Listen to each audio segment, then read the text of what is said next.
Olá galera, mais uma vez aqui no canal EnsinaMed para falarmos hoje sobre gasometria arterial. Você sempre teve vontade de entender a gasometria, mas é uma complicação, é gás para lá, é CO2 para cá, é aquela confusão. E aí a gente não consegue organizar um pensamento, um mapa mental, para que a gente possa de fato entender a gasometria arterial. E a ideia aqui hoje é tornar isso fácil para você. Quando bater o olho numa gasometria arterial, você poder exatamente definir o distúrbio que está acontecendo com aquele paciente. Então, se te interessa essa aula, fique ligado. Bom galera, então, para a gente começar a falar sobre gasometria arterial, nós temos que primeiro saber o que é a gasometria arterial. A gasometria arterial é um exame realizado para que a gente possa definir como está o equilíbrio ácido básico no meu paciente. É um exame feito com o sangue que está circulando nas artérias, por isso chama gasometria arterial. Ele é retirado com uma seringa de uma artéria, normalmente essa artéria é a artéria radial, mas pode ser retirado de outras artérias, da artéria femoral, qualquer artéria que se tenha acesso, né? Mas a radial é mais utilizada porque ela é de mais fácil acesso para que possa coletar esse sangue.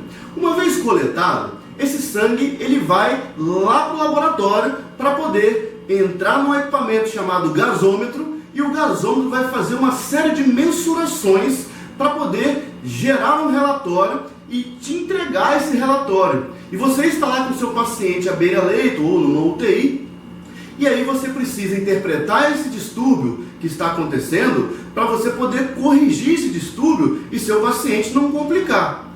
E aí, quando te entrego aquela gasometria, vem aquele papelzinho com um monte de dados. Hoje eu vou descomplicar isso para você. Você vai aprender para onde você tem que olhar e como formar o raciocínio lógico para descobrir qual é o distúrbio que está acontecendo naquele paciente. Então, vamos lá. Olha só. Primeira coisa que você precisa para poder entender gasometria. Pegue seu bloquinho de nota aí e vamos anotar alguns dados. Vou esperar você pegar aí o seu bloquinho de notas, pegar a sua caneta para você poder anotar aquilo que eu vou passar para vocês aqui agora. Enquanto você pega seu bloco de notas, eu já posso fazer algumas aferições sobre qual é a importância da gasometria. A gasometria ela é importante porque muitas vezes o paciente grave ele vai apresentar distúrbios ácido-básicos que às vezes o seu sistema corporal não consegue compensar, não consegue tamponar. E aí você precisa identificar esse distúrbio para que você possa fazer a compensação de forma exógena, né? Seja controlando o sistema respiratório, que você vai aprender a importância dele para a compensação gasométrica, ou você vai atuar a nível renal, né? Infundindo bicarbonato ou dialisando esse paciente para que você possa também compensar ele caso o distúrbio seja um distúrbio metabólico. Você vai entender já tudo que é isso que eu estou falando. Já pegou o seu caderno? Já pegou o seu bloquinho de notas? Então beleza. Olha só, eu vou projetar aqui para vocês verem esse slide. E aí tem muita informação já nesse slide. Então observe só. Para você gravar de uma vez por todas, você tem que gravar esses dados que estão na coluna do centro em azul. Então olha só, pH, o que é pH? pH é potencial de hidrogênio, ele mede a quantidade de íons de hidrogênio que tem no nosso sangue circulante. O íon hidrogênio, ele é um ácido fortíssimo, é ele que geralmente quando aumenta no nosso corpo, começa a causar um processo chamado de acidose. Tá? Então quando o íons H+, ele começa a aumentar, eu tenho uma tendência a acidificar o meu sangue, mas já você vai entender. Então, pH é potencial de hidrogênio. Esse é o primeiro item que você vai ter que gravar. O segundo item que você vai ter que gravar é o CO2, que na gasometria vai se apresentar como PaCO2, que é a pressão arterial de CO2. É um gás, como nós sabemos, é o dióxido de carbono, que quem controla a concentração de gás carbônico no nosso corpo é o nosso sistema respiratório. O outro parâmetro que você vai ter que analisar é o O2, que você vai encontrar na gasometria como PaO2, pressão arterial de oxigênio, que também quem controla é o nosso sistema respiratório. O quarto item que você precisa gravar é o HCl3. O HCl3 quem que é? Nosso famoso bicarbonato.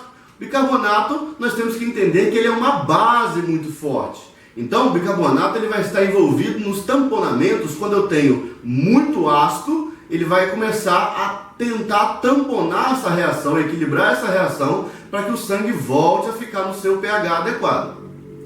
E por último, e não menos importante, você tem que gravar o BE, que é Base Excess, que é a quantidade de bases no meu sangue. A gente chama de Base Excess, excesso de base.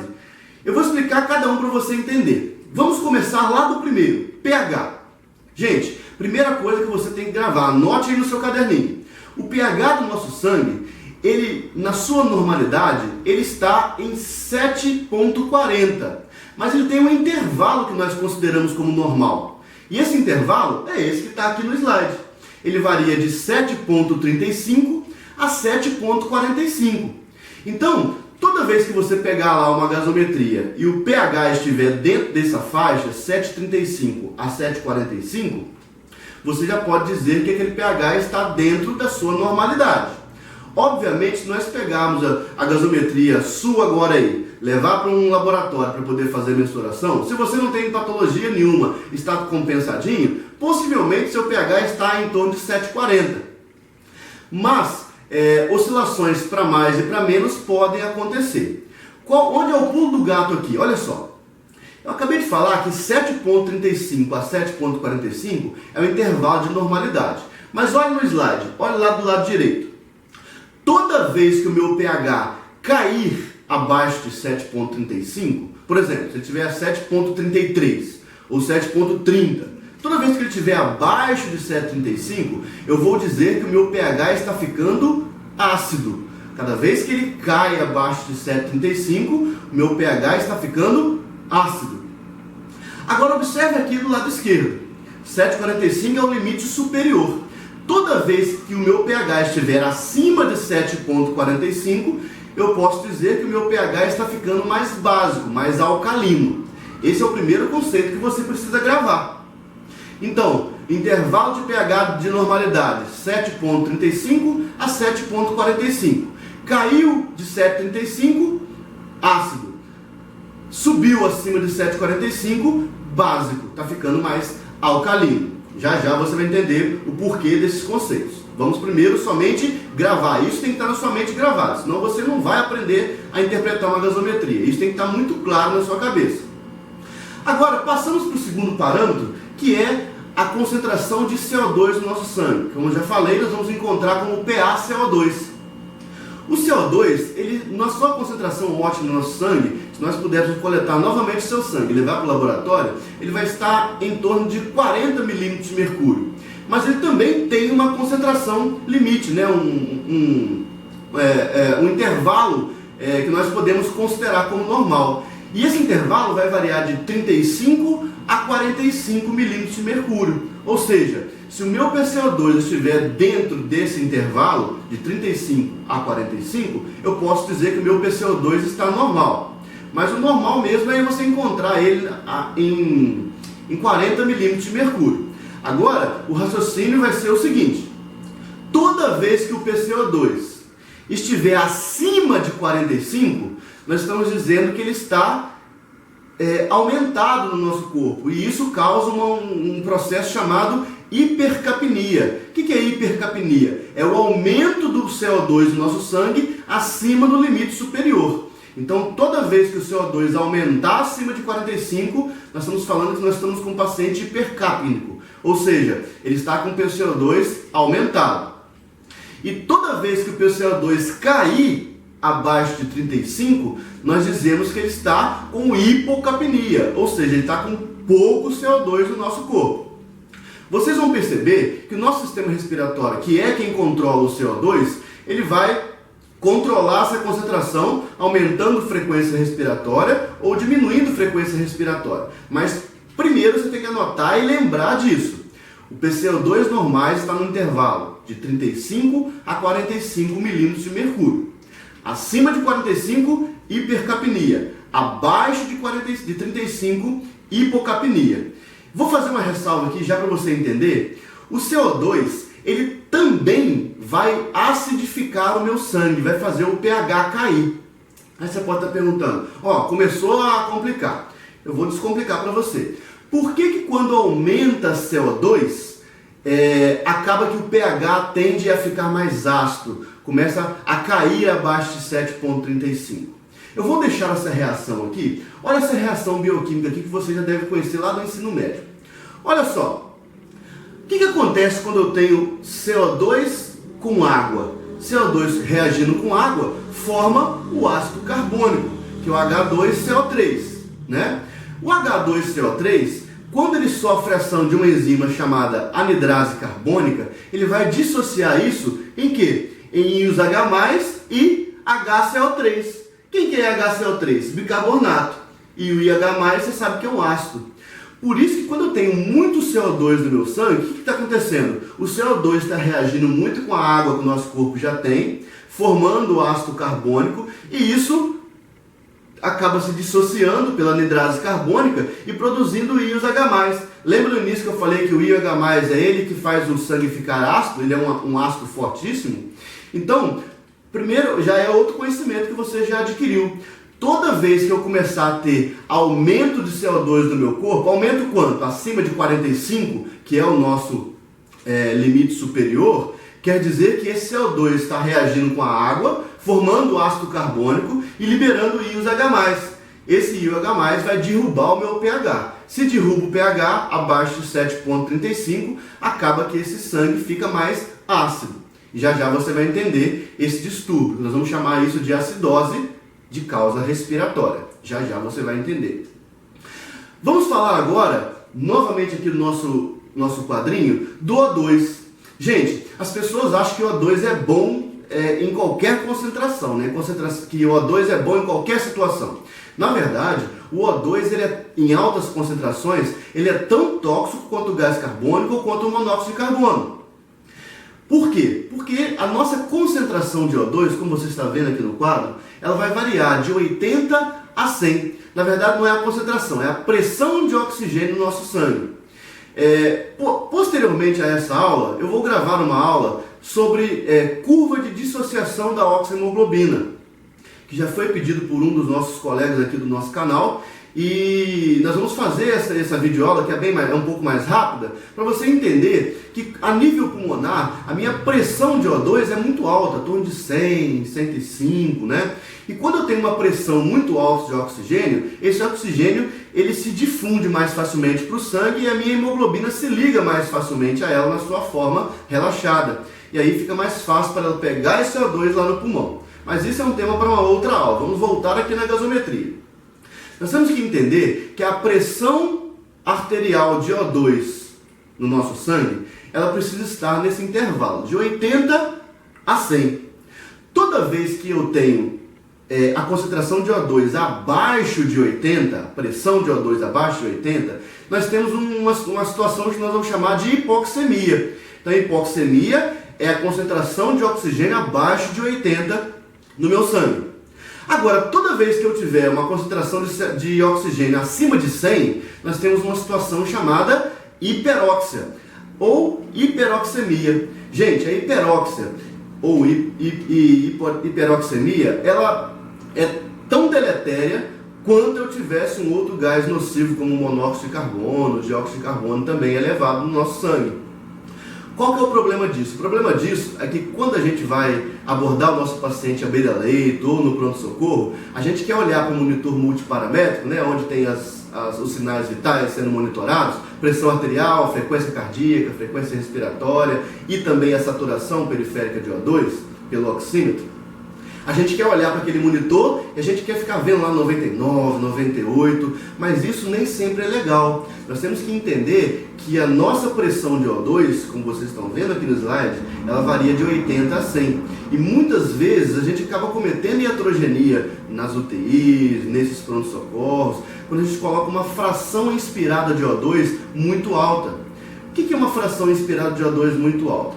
Ora, em ar ambiente, você agora que está assistindo a aula, se você não está respirando espontaneamente, sem nenhum dispositivo de oxigenoterapia, você está respirando com uma concentração de oxigênio de 21%.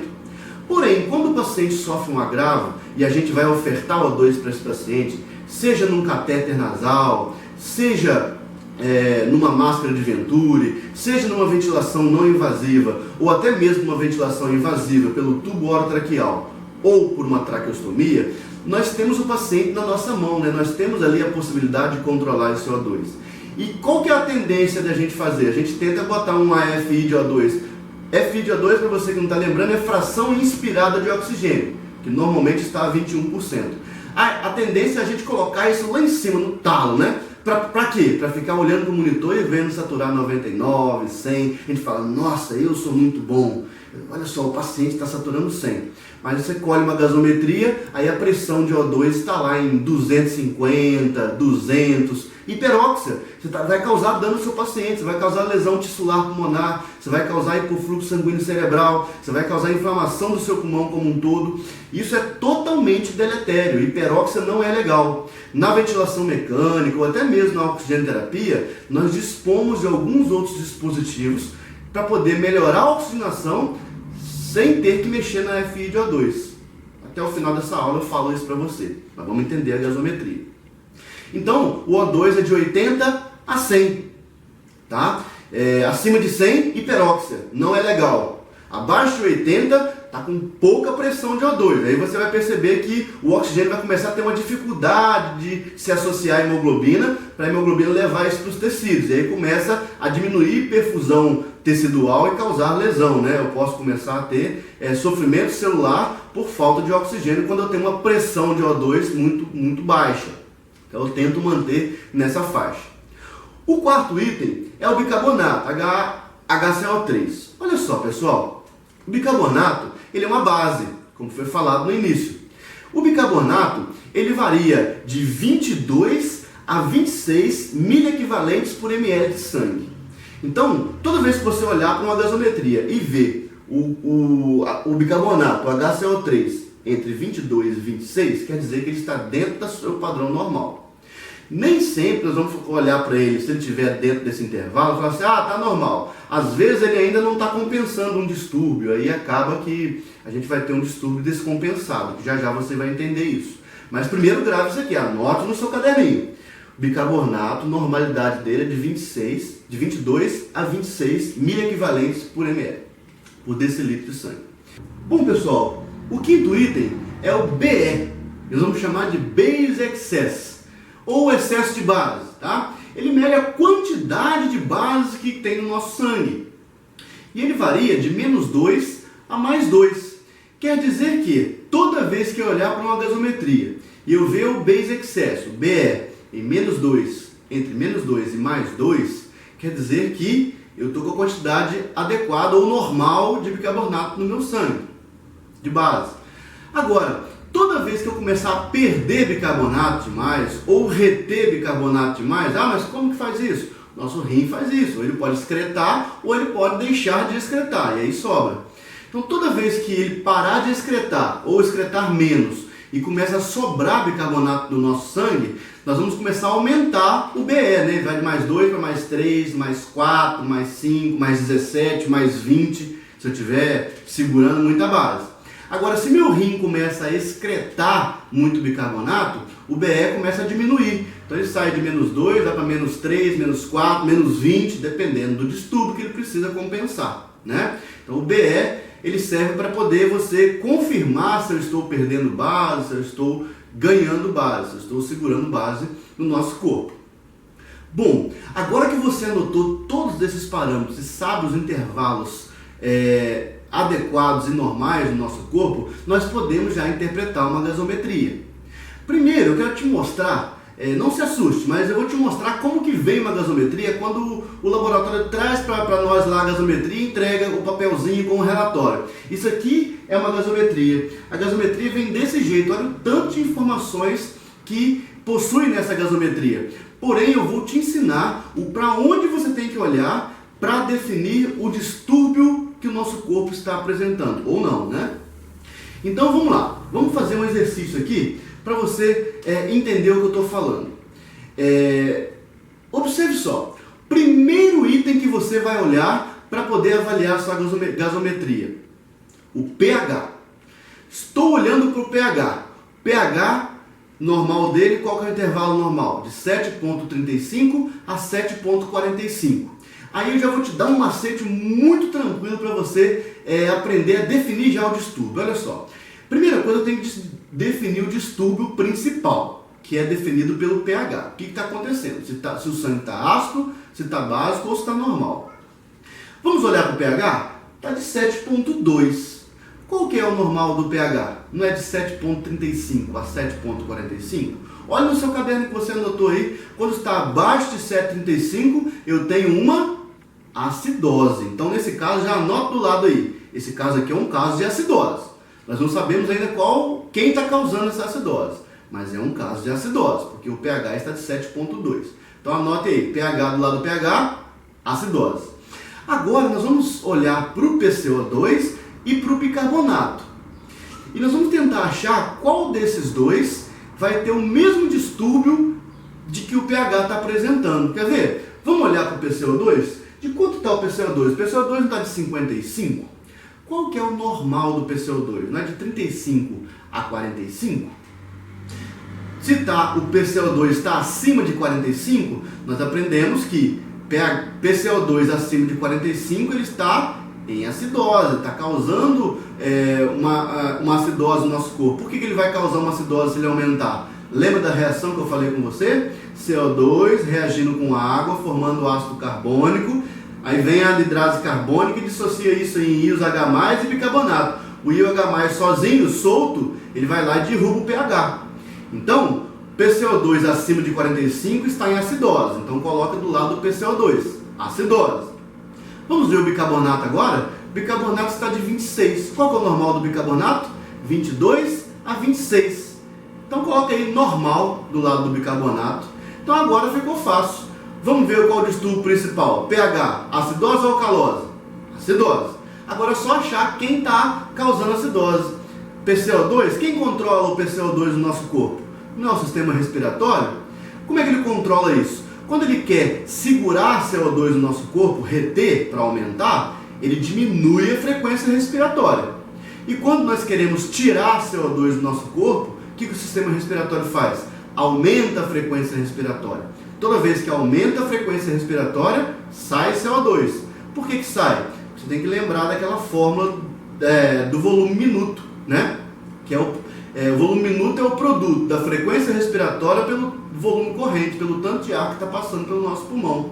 Então, toda vez que eu acelero, que eu tenho taquipneia, que eu aumento a frequência respiratória acima de 20, de 12 a 20 é o normal, mas se eu estou com a frequência respiratória aumentada, quer dizer que eu estou lavando o CO2, eu estou tirando o CO2 do meu corpo. Se eu tiro o CO2, não reage com a água, não forma ácido carbônico, não forma íons H+, e automaticamente eu faço o pH ficar mais alcalino.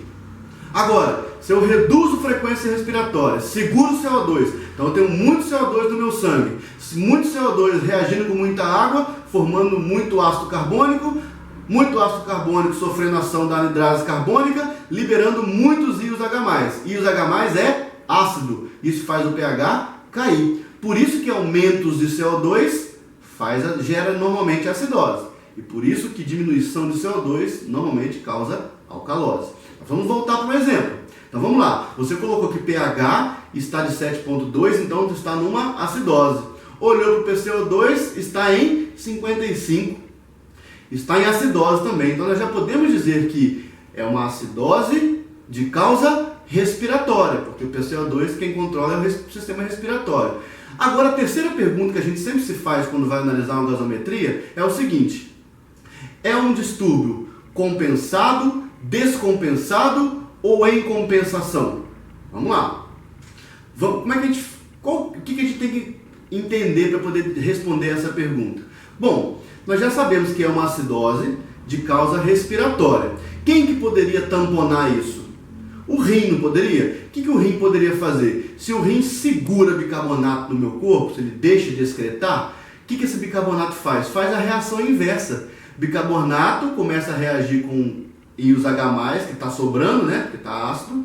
Aí começa a reagir, forma ácido carbônico. O ácido carbônico vai dissociar-se em CO2 e água. A água a gente transpira, a gente sua, perde água também pelo balanço hídrico, né? Urinando, todas as formas de compensação, de excreção de água do nosso corpo. E o CO2 a gente tira na nossa expiração. Então, o bicarbonato teria que, nesse caso aqui, aumentar para poder gerar essa reação e tamponar. Mas nesse caso, o bicarbonato está fazendo isso? O bicarbonato está dentro da sua normalidade, está em 26. Então, nós dizemos, nesse caso, que eu tenho uma acidose de causa respiratória descompensada, porque o rim ainda não conseguiu compensar. Daqui a algumas horas, se a gente coletar uma nova gasometria e o rim vier lá com bicarbonato, e a gasometria vier com bicarbonato de 33, 34, acima da sua normalidade, aí nós podemos dizer que ele está tentando compensar. E ele só vai compensar quando o pH voltar para dentro da sua normalidade. Vamos para mais um exemplo. Você agora vai me dizer, eu vou te dar alguns segundos para você pensar. Observe só, primeiro parâmetro que eu olho, pH. Olha para mim, como é que está esse pH? pH está de 7,38. Aí você pode pensar, bom, 7,38, 7,35 a 7,45, está dentro da normalidade. A priori não tem distúrbio primário, né? Não tem nem acidose nem alcalose. Mas calma lá. Vamos visualizar o PCO2? De quanto está o PCO2? O PCO2 está de 70. Está normal? Não está normal, né? O PCO2 é de 35 a 45. Então, teoricamente, se o PCO2 está alto, você já aprendeu que quando eu tenho muito PCO2 faz o sangue ficar ácido, pela reação que nós já aprendemos. Mas não está ácido. Vamos olhar para o bicarbonato? Quanto está o bicarbonato? O bicarbonato está de 35. Bom, o bicarbonato está de 35, está normal? Normal é de 22 a 26, então o bicarbonato está mais alto. Nesse caso aqui, pessoal, olha o que está acontecendo. O PCO2 está muito alto, né? Muito acima da sua normalidade, está de 70. Possivelmente, ele tinha derrubado esse pH, ele tinha causado uma acidose. Olha, observe só que 7,38 ele está mais para o limite inferior, né? Porque o limite superior é 7,45, o limite inferior é 7,35. Então 7,38 está mais próximo de 7,35. Então nesse caso aqui, com esse PCO2 de 70, eu posso dizer que possivelmente eu estava causando uma acidose, pH possivelmente estava abaixo de 7,35. Aí o que o rim fez? O rim segurou o bicarbonato e tamponou isso. O rim foi a 35 de bicarbonato, segurou o bicarbonato, levou isso para 35, o bicarbonato tamponou e elevou o pH para 7,38. Então nesse caso aqui, possivelmente eu tinha uma acidose de causa respiratória totalmente compensada. São as três perguntas que eu faço. Qual que é o distúrbio primário? Quem que está causando? E se é compensada, descompensada ou em compensação. Então eu posso afirmar que é uma acidose de causa respiratória totalmente compensada pelo nosso sistema excretor, no caso renal. Vamos para mais um exemplo, para você fixar isso de uma vez por todas. Observe agora aqui. Diga lá, rapidamente agora. pH de 7,50 é uma acidose ou é uma alcalose? É uma alcalose. Então anote do lado do pH, alcalose. Vamos olhar para os demais parâmetros? Olha o PCO2. O PCO2 está de 60. É normal um PCO2 de 60? Não, o PCO2 no máximo é 45. Então coloca do lado do PCO2. O PCO2 está em acidose. Agora vamos olhar para o bicarbonato. O bicarbonato está em 35. É normal o bicarbonato 35? Bicarbonato normal é até no máximo 26, né? Acima de 26 ele tende a uma alcalose, porque ele está retendo base. Então coloca do lado do bicarbonato, alcalose. Agora ficou fácil. Vamos ler lá o primeiro distúrbio. Qual que é o distúrbio do pH? Alcalose. Agora olha para o pulmão e olha para o rim. Quem está igual ao distúrbio primário? O rim, metabólico, alcalose. Então eu tenho no caso aqui uma alcalose de causa metabólica. Aí eu faço a terceira pergunta. Compensada, descompensada ou em compensação? Olha o PCO2. O PCO2 está de 60. O que o PCO2 faz quando ele aumenta no nosso pH? Ele diminui o nosso pH quando ele aumenta. Mas ele já conseguiu colocar o pH nos limites normais? Ainda não. Mas ele está subindo, não está? Se eu esperar algumas horas, a tendência é que esse PCO2 aumente ainda mais. Para quê? Para tentar tamponar a reação. Então, nesse caso, eu tenho uma gasometria com distúrbio de alcalose, de causa metabólica, em compensação, porque o PCO2 já saiu da sua normalidade, mas ainda não conseguiu reduzir esse pH, não conseguiu tamponar a reação. Se a gente esperar um pouquinho, ele compensa, a não ser que o paciente tenha uma doença grave pulmonar que não consiga fazer essa compensação, ou que o paciente esteja cursando com alguma nefropatia, alguma insuficiência renal, aí o negócio é diferente. Aí eu vou começar a pensar em dialisar esse paciente, ou admitir esse paciente numa ventilação mecânica não invasiva, ou até mesmo invasiva, vai depender da condição clínica do meu paciente. Vamos para um último exemplo, para você gravar de vez? Vai lá! pH 7,25, anota do lado aí, acidose ou alcalose? 3 segundos para você pensar. Acidose, 7,25. Vamos olhar qual que é o segundo parâmetro que eu olho? PCO2. Quanto está o PCO2? 80.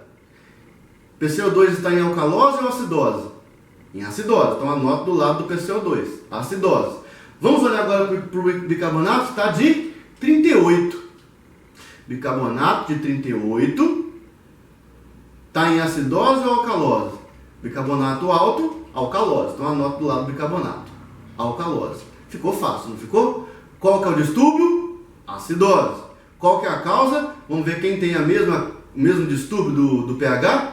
Olha o PCO2, está em alcalose, está em acidose. Ou seja, eu tenho uma acidose de causa respiratória. Aí a terceira pergunta, compensada, descompensada ou em compensação? Bicarbonato está de 38. Ele está aumentando, mas ele já conseguiu tamponar? Já conseguiu colocar o pH em concentrações adequadas? Ainda não. Então eu tenho uma acidose de causa respiratória em compensação. Daqui um tempinho, se eu colher uma outra gasometria, esse bicarbonato vai estar mais alto e automaticamente ele vai tamponar essa reação, se eu não tiver nenhum distúrbio de doença desses dois sistemas que fazem tamponamento, sistema respiratório ou sistema renal, né? Aí, um outro detalhe para vocês gravar, se você olhar para esse bicarbonato de 38, né? Eu pergunto para você agora, o base excess, o BE, vai estar acima de mais 2, vai estar mais 3, mais 4, mais 5, ou ele vai estar abaixo de menos 2, menos 3, menos 4, menos 5? E aí? Ele vai estar acima de mais 2, né? Porque se o rim está segurando, está sobrando bicarbonato, está sobrando base. Ou seja, ele vai aumentar acima de mais 2. Bom, galera, agora que nós aprendemos a descobrir qual é o distúrbio, quem está causando, e se está compensado, descompensado ou não, eu vou falar de mais alguns parâmetros que a gente precisa avaliar na gasometria para que a gente possa entender mais alguns distúrbios. Lembra que eu falei com vocês que o O2, a pressão de O2 tem que estar entre 80 e 100? Acima de 100 eu estou causando hiperóxia e abaixo de 80 eu estou causando hipoxemia nesse meu paciente. Observe só, quando o laboratório vem colher a gasometria, ele tem que anotar lá no tubinho, onde está o sangue do paciente identificado, qual que é a FI de O2 que o paciente estava naquele momento da coleta, ou que ele ficou nas últimas horas lá onde ele está internado, ou no serviço que ele está fazendo o exame. Então tem que anotar a FI de O2, a fração inspirada de oxigênio. Quer dizer que se ele tivesse nenhum dispositivo de oxigenoterapia, vai anotar lá 21%. Se tiver lá na máxima de Venturi de 28%, 35%, tem que colocar a FI de O2 certinho. Por que isso? Porque no final da gasometria, o último parâmetro que a gente visualiza, deixa eu projetar aqui uma gasometria, olha só lá o último parâmetro, PF. O que é PF? É a relação da pressão de O2 pela fração inspirada de oxigênio. O que quer dizer isso, na verdade? Olha só, toda vez que eu tiver que colocar uma fração inspirada de oxigênio muito alta para poder saturar bem o meu paciente, quer dizer que algum problema tem, porque estou tendo que colocar muito oxigênio para difundir pouco e aquilo ficar ainda causando uma hipoxemia no meu paciente. Então, o que eu quero que você entenda? Eu vou deixar aqui uma fórmula, olha essa fórmula. PF é igual a PaO2 dividido pela FiO2. A PaO2 é um dos parâmetros que também é avaliado. Lembra que eu falei com vocês que a PaO2 é de 80 a 100? Então eu pego esse valor que vai estar na minha gasometria, que normalmente quando tem um paciente em UTI não vai estar lá 80, 90 bonitinho, ele vai estar lá em 200, 150, causando uma hiperóxia, né? Aí o que acontece? Eu pego a minha PaO2 e divido pela minha FiO2 naquele momento.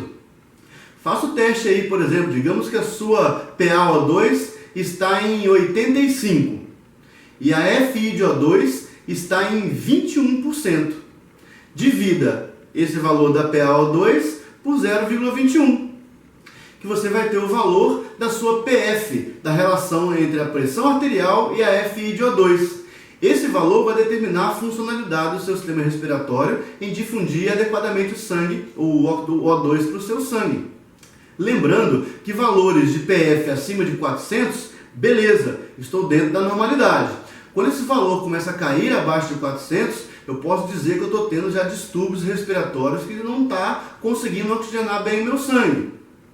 E aí, inclusive, por exemplo, quando eu tenho SARA, né, síndrome de angústia respiratória aguda, eu tenho congestão pulmonar, quando eu tenho edema agudo de pulmão, normalmente os valores de PF vão ser muito baixos, em torno de 100, 120, né? São valores baixos. Por quê? Porque a FiO2 possivelmente vai estar muito alta e a PaO2 vai estar muito baixa. Por que a PaO2 vai estar muito baixa? Porque o pulmão está com problema e não está conseguindo difundir aquele O2 adequadamente para o meu sangue. E aí, quando a PF está muito baixa, eu interpreto que eu tenho um problema, uma insuficiência respiratória, que eu preciso resolver, que eu preciso dar jeito naquilo. E nem sempre a melhor maneira é aumentar a FiO2, porque se eu aumento a FiO2, possivelmente eu aumento a PaO2 também. E aí eu começo a causar hiperóxia e começo a diminuir essa relação PF. Isso é ruim, eu tenho que manter ela acima de 400, que é o adequado. Então, ficar muito atento na hora de ofertar o O2 para o nosso paciente. Eu falei no início da aula que existe um outro parâmetro na ventilação mecânica em específico, que a gente pode melhorar a oxigenação arterial desse paciente sem ter que mexer na FiO2. Esse parâmetro é chamado de PIP ou PEP, né? Que é a pressão positiva ao final da expiração. Existe um parâmetro chamado PIP lá no ventilador que você pode colocar. Normalmente quando a gente admite um paciente em ventilação mecânica, se você não sabe ainda admitir um paciente em ventilação mecânica, vou deixar o link aqui em cima da nossa videoaula de parâmetros de admissão em paciente na emergência, né, admissão em ventilação mecânica, e lá eu falo bastante sobre a PIP, sobre a importância da PIP. A PIP nada mais nada menos é que é o ar que você vai deixar no alvéolo do paciente, no pulmão, ao final da expiração. Então, se o meu alvéolo está muito murchinho ou está muito encharcado de líquido por causa de uma congestão pulmonar ou algum outro problema que afete esse transporte de gases, quando eu oferto PIP, eu faço o quê? Eu estou colocando mais ar, eu estou deixando mais ar no meu alvéolo no final da expiração. Então eu estabilizo melhor esse alvéolo e, de acordo com a lei de Fick, que fala que quanto maior a minha área de secção transversa, melhor vai ser a minha troca gasosa. Então, quando eu coloco PIP, eu estabilizo mais o alvéolo, eu aumento minha área de secção transversa, aumento minha área de troca e automaticamente consigo difundir melhor esse O2 para o meu sangue, sem ter que necessariamente mexer na FiO2. FiO2, no meu caso, eu utilizo em últimos casos, quando o paciente está muito grave, está entrando em choque séptico, o paciente não consegue oxigenar de maneira alguma. Eu já mexi em frequência respiratória, já mexi em volume minuto, já mexi em volume corrente, já mexi em tudo que você possa pensar. O paciente está com mão duro, não consegue ventilar bem e não está oxigenando bem, aí eu vou lá e posso lançar mão da FiO2. Mas não é um parâmetro para se utilizar rotineiramente em ventilação mecânica, porque nós já falamos que O2 é deletério. Qual que é o melhor? Melhor é o próximo do que é normal, que é 21%. Aí se você me perguntasse, professor, mas qual que é o limite seguro de FiO2? Bom, eu posso te dizer que a literatura trazia que valores acima de 60% de FI de O2 são altamente deletérios. Estudos mais recentes estão mostrando que valores acima de 50% são tão deletérios quanto acima de 60%. Então, isso nos mostra que O2 em excesso faz mal, é ruim para o nosso paciente. Então, no seu serviço, lógico que cada serviço tem os seus protocolos, mas quando você estiver tratando o seu paciente, tente manter uma FI de O2 o mais baixo possível. Até porque, se ele tiver uma PaO2 boa, com uma FI de O2 mais baixa, nós vamos ter uma PF melhor, né? A relação PF vai estar mais alta. Eu não sei como você trabalha aí no seu serviço, como que funciona os protocolos que vocês trabalham, mas existe um outro indicativo que mostra maiores índices de insucesso ou de mortalidade, que é o Driving Pressure, que é o ΔP, né? Que ele é produto da pressão de platô menos a PIP. Eu vou fazer uma aula específica só para isso.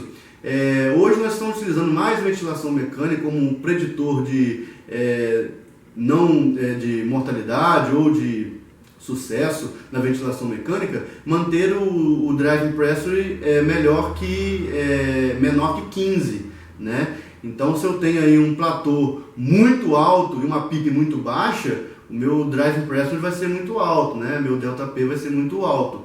Se eu diminuo pressão de platô e aumento um pouquinho a PIP, eu encurto esse ΔP. Então, esse é o parâmetro que nós utilizamos. Bom, pessoal, agora que você já aprendeu a avaliar uma gasometria, eu te faço um desafio.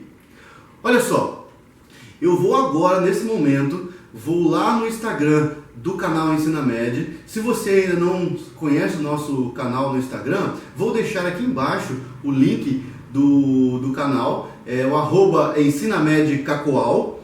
E aí eu vou deixar várias gasometrias lá no Stories do IG, do EnsinaMed, e eu gostaria que você que assistiu essa aula e aprendeu a interpretar uma gasometria, que você vá lá, eu vou colocar gasometrias reais de pacientes reais.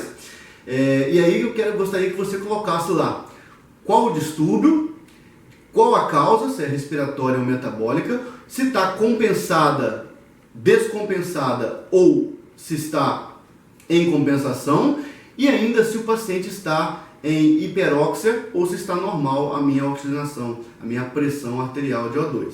Eu vou deixar lá no Stories 24 horas, mas vou fazer também um destaque lá do Stories. Se você estiver vendo essa videoaula depois que já saiu dos Stories 24 horas, você pode ir lá nos destaques dos Stories e poder resolver essas gasometrias. Eu gostaria muito do feedback de vocês, que vocês pudessem entrar lá, seguir o nosso perfil lá no Instagram para ajudar a divulgar o canal e resolver essas gasometrias para a gente poder. E à medida que vocês forem respondendo, eu vou dando feedback para vocês. Caso tenha erro, a gente vai corrigindo, vai ensinando para poder ficar legal essa interação. E por último, eu faço novamente um pedido. Se você gostou dessa aula, se te ajudou e você aprendeu gasometria, me ajude aqui no canal também. 3 coisinhas que eu vou pedir para você. Primeiro, se você não é inscrito, se inscreva aqui no canal. Estamos com quase 1.500 inscritos no canal. O canal está cada vez mais sendo divulgado pelo YouTube. Então, se inscreva aqui no canal. Segunda coisa, compartilhe com seus amigos, compartilhe no seu serviço, com seus colegas que queiram aprender gasometria. E terceiro, deixe o seu like, assine sua chamada aqui, que isso ajuda muito também para a divulgação do nosso canal. No mais, muito obrigado. Qualquer dúvida, deixe nos comentários aqui que a gente vai tentar sanar essas dúvidas.